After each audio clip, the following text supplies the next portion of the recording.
Gelik haqida ko'p to'xtalmadingiz. O'zi olmoqchi bo'lib olmaganingiz sababi nima edi va hozir olganingiz sababi nima bo'ldi? Endi 2019-yili biznes endi boshlab rivojlantirgan paytimiz. Endi har bir yigit kishida yaxshi mashina olish maqsadi, istagi bo'ladi. Markabi bo'lish kerak, yaxshi markabi. Keyin shunda menda ham bir maqsad bo'lgan, shu Gelentvagi mashinasini olish.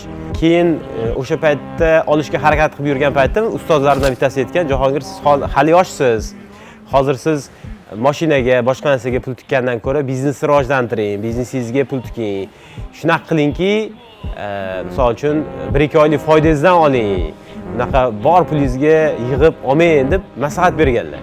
Keyin o'sha maslahatni olganmiz.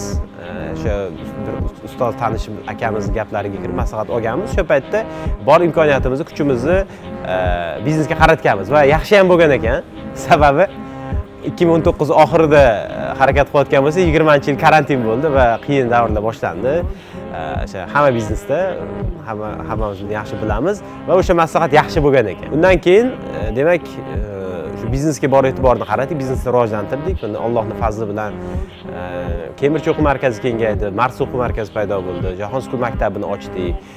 Endi bundan oldin o'zi Li-9 mashinada yurardim. U juda qulay, juda yaxshi mashina. Endi uni olganiga 2 yil bo'lgandi.